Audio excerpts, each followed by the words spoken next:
بسم الله الرحمن الرحیم. عزتمندو زیشان سا بکواسات کړي دي، تاسو د دې د بکواس اورئ، د دې نه په ځای به ستاسو سره څه خبرې زما دا ملک تباہ و برباد شو. دا چا تباہ و برباد کو دا چې په سکرین درته کم ډیزلي ښکاري، دې ډیزلي به شپه ورځ ښځې ګڼولو په روډونو. دا خبره به کوله چې عمران خان مهنګۍ راوستې، خلک د لوږې تنده مړه شو، خلک تباہ و برباد شو. اوس دې ډیزلي ته ویل چې خدای دې تباہ و برباد کا. د دغه سپوټرانو ته ویل چې د ډیزلي زامنو ای منافقینو، تاسو دې ملک ته وګورئ، دې ګرانۍ ته وګورئ. عزتمندو تاسو د زیشان دا بکواس اوریدله. یو غوبل راغسته بار بار وای چې منافقان او سپک الفاظ ادا کوي. نو زه دغه کس ته وایم چې منافق خو ته چې تا د شیخ الحدیث مولانا محمد قاسم سے پلاس باندې بیعت وکړو چې د نن نه پس به چې کوم دی زه داسې بکواس نه کوم په علماو پسې داسې ردي بدي او سپک الفاظ بنویم. خو ما ته په هغه وخت کې پته وه چې ستا مثال له د هغې لکۍ دی چې 100 کاله په قالب کې هغه کېدی، نو هغه به هغه شان کږه وي. نو په هغه وخت کې خو تا خلکو له دوکه ورکړه، خو د هغې نه پس چې کوم دی تا په څو موقعو باندې بکواسات کړي دي، نن دې بیا بکواس وکړه. او ته د خان بابا او د پهلوان مرداني غصه په مولانا صاحب او په علماو باندې مه سړوه.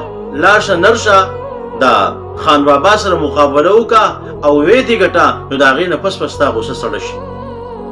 خو خان بابا راغی یو ګزارې چې کوم د دیوال ته راغړولې، نو په هغې باندې چې کوم د ستا غصه نور هم ختلې ده، او تا خپله دا غصه چې کوم دی په علماو باندې سړی.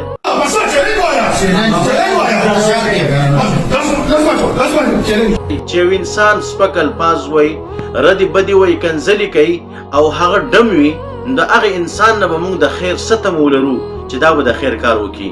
تاسو د زیشان چې کوم دی لږ دا ویډیو ګورئ. همراته ډېره یادېږي او ملګرو ته مې بانه وکړه چې مور مې بیماره ده او تا لره چې د یو زړه نه بل د لارې او نن د سهار مې زما په زړه راغلی یو ورځ یو نه مې درته هم د دنیا راباندې او د زړه نه خدای په دې خبر عزتمندو تاسو د زیشان چې کوم دی د ډمتوب دا ویډیو کتله. دغه شان د دې ویډیوګانې کنځلې ردي بدي سپک الفاظ هغه ستاسو زه شیر کول نه غواړم، خو کم از کم زه درته وایم چې ته د الله پاک نه مدد غواړه.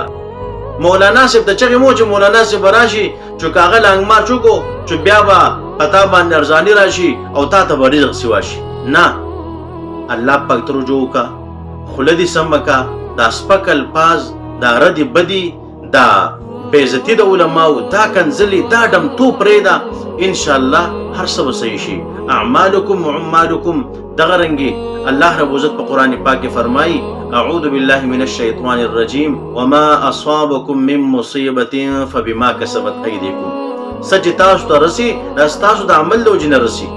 لکه په ما او تا باندې چې کوم دی ګراني راځي او په ما او تا باندې چې کوم دی دا عذاب راځي، دا زما او ستا د اعمالو نتیجه ده.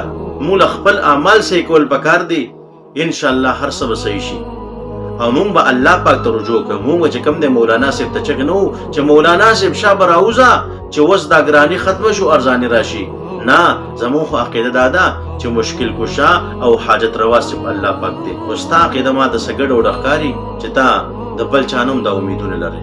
دغه مهنګایي چې راغله، نو اوس خو چون کې ستا د مشر حکومت شتې نه، ستا د مشر کوز حکومت وې، د دې په ډبل او ترپل به د دې نه اخوا چې کوم د ګراني وي. لکه تاسو د عمران خان دا ویډیو ګورئ، په دې کې دې څه ویلي چې مهنګایي به نور هم راځي، دا IMF ته به نور هم قرضې راخلو.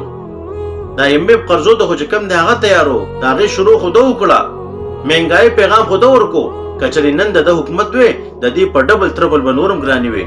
خو قسمت یې ښه دا دی چې د دې حکومت نشته دی، نو تاسو ګوتې چې کوم دی ځکه بل چاته نیسئ. لکه تاسو د عمران خان دا خبرې مه اورئ. तैयारी कर ले मेरी कौम की महंगाई आने वाली है। एक अभी जो महंगाई है इससे ज्यादा महंगाई आने वाली है, क्योंकि हमारे पास कोई दूसरा रास्ता नहीं है IMF के प्रोग्राम के बगैर। अगर हम IMF का प्रोग्राम में नहीं जाते तो हम डिफॉल्ट कर जाएंगे, जिससे और ज्यादा मजीद मुश्किलात होंगी जो कि हम इस प्रोग्राम में जब تاسو د عمران خان دا خبرې اورېدلې، د ګرانۍ خبرې خو ده کولې، د IMF د قرضو خبرې خو ده کولې، خو نن حکومت نشته ځکه چې کم دی تاسو ته دا مخې ته نه دی. ورنه که دا وې د دې په ډبل او په تربل به چې کم دی نوره ګرانې وي. نو زه دغې ډمې انسان ته بیا ویم ستا دغه حیثیت دی چې دمتوب او کنځلې ردې بدې سپک الفاظ او بیا ته راځې د پهلوان مرداني او د خان بابا غوسه هغه بیا په علماو باندې سړی تاله په داسې الفاظو کې چې کوم د پیغام ورکول نه دي پکار، دا کوم الفاظ چې ته استعمالوې او دا کوم سپکه خوله چې ته غوځې. الله رب عزت دې د علماو قدر زموږ په زړونو کې پیدا کړي. وما علینا الا البلاغ.